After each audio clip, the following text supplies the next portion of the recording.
ഗുരുതരമായ രോഗം പിടിപെട്ട് ചികിത്സ തേടുന്ന നല്ലിളം സ്വദേശി സാജുദ്ദീനെ കുറിച്ച് നമുക്കറിയുമോ? സാജു ഇന്ന് വളരെ പ്രയാസകരമായ രോഗം അനുഭവിച്ച് കഷ്ടപ്പെടുകയാണ്.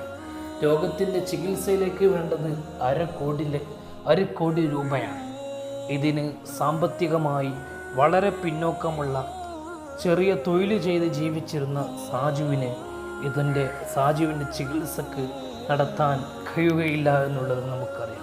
സാജുവിൻ്റെ കുടുംബമാകട്ടെ ദാരിദ്ര്യ കുടുംബത്തിൽ ജീവിക്കുന്നവരാണ് ബഹുഭൂരിപക്ഷവും. അതുകൊണ്ട് സാജുവിനെയും സാജുവിൻ്റെ കുടുംബത്തിനും മാത്രം ഒരുമിച്ച് കൂടി സാജുവിൻ്റെ ജീവൻ രക്ഷിക്കാൻ സാധിക്കുകയില്ല എന്നുറപ്പാണ്.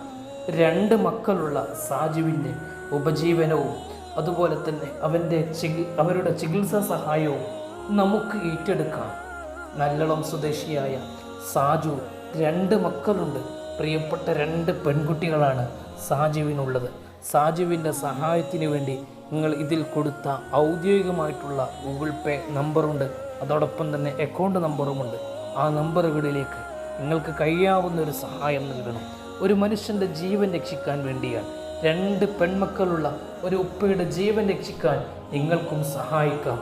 സർജറിക്കും തുടർ ചികിത്സക്കും വേണ്ടി മാത്രം 1/2 കോടിയാണ് ചികിത്സയുടെ ചെലവായി ഡോക്ടർമാർ ആവശ്യപ്പെടുന്നത്. അതുകൊണ്ട് തന്നെ ഹോസ്പിറ്റൽ ബന്ധപ്പെട്ടവരൊക്കെ ആവശ്യപ്പെടുന്നത് ഇതിന് ജനകീയമായ സമിതി രൂപീകരിച്ചു നാട്ടിലെല്ലാവരും കൂടി സാജുവിൻ്റെ സഹായത്തിന് വേണ്ടി ഇറങ്ങിയിട്ടുണ്ട്. നാട്ടിലെ നാനാ തുറകളിലുള്ളവരും അതുപോലെ തന്നെ നാട്ടിലെ എല്ലാ മതവിഭാഗങ്ങളും ഒരുമിച്ച് കൂടിയിട്ടാണ് സാജുവിൻ്റെ സഹായത്തിന് വേണ്ടി ഒരുങ്ങുന്നത്.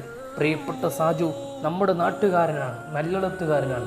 42ാമത്തെ ഡിവിഷനിൽ ഒരു ചെറിയ വീട്ടിൽ താമസിക്കുന്ന സാജുദ്ദീൻ്റെ ചികിത്സ സഹായത്തിന് വേണ്ടി ഭീമമായ സംഖ്യ ആവശ്യമുണ്ട്. അതുകൊണ്ട് സാജുവിനെയും ആ സാജുവിൻ്റെ കുടുംബത്തിനെയും നിങ്ങളൊന്ന് അകമഴിഞ്ഞ് സഹായിക്കണം. അള്ളാഹുവിൻ്റെ കോടതിയിൽ അൽഹംദുലില്ലാഹ് മുഅ്മിനീങ്ങളെ നിങ്ങൾക്ക് അള്ളാഹു തആല വലിയ വിജയം നൽകും. എല്ലാ വിശ്വാസികളും ഇതിൽ സഹായിക്കണം. ഇതിൽ തീർച്ചയാണ്. ഇത് എന്താണെങ്കിലും ദൈവം നിങ്ങളെ അനുഗ്രഹിക്കും. നാഥൻ ഇത് കബൂൽ ചെയ്താൽ വലിയ പ്രതിഫലം ഈ ലോകത്ത് വെച്ച് തന്നെ തരും. ഒരിക്കലും തന്നെ നമുക്കത് നഷ്ടമാവില്ല. അത്തരത്തിലുള്ള രോഗങ്ങളെ തൊട്ട് നമ്മൾ രക്ഷപ്പെടാൻ ഒരു കാരണമായേക്കാം. അതുകൊണ്ട് പ്രിയപ്പെട്ട സാജുവിനെ ജീവൻ്റെ തുടിപ്പിന് വേണ്ടി, ജീവൻ നിലനിർത്തുന്നതിന് വേണ്ടി പ്രിയപ്പെട്ട ശ്രോതാക്കളെ നിങ്ങൾക്ക് കഴിയാവുന്ന ഒരു സഹായം ഇതിൽ കൊടുത്ത ഔദ്യോഗികമായിട്ടുള്ള നമ്പറുണ്ട്. ജനകീയമായ സമിതി, നാട്ടിലെ ജനകീയമായ സമിതിയുടെ കീഴിലുള്ള നമ്പറാണ് കൊടുത്തിട്ടുള്ളത്. അതുപോലെ തന്നെ സാജുവിൻ്റെ കുടുംബത്തിലെ ഗൂഗിൾ പേ നമ്പറും അക്കൗണ്ട് നമ്പറും കൊടുത്തിട്ടുണ്ട്. അത് നിങ്ങൾക്ക് ബന്ധപ്പെട്ടവരെ കൈമാറ്റം ചെയ്തുകൊണ്ട് ഈ ചികിത്സാ സഹായത്തിലേക്ക് നിങ്ങളും പങ്കാളികളാകാം.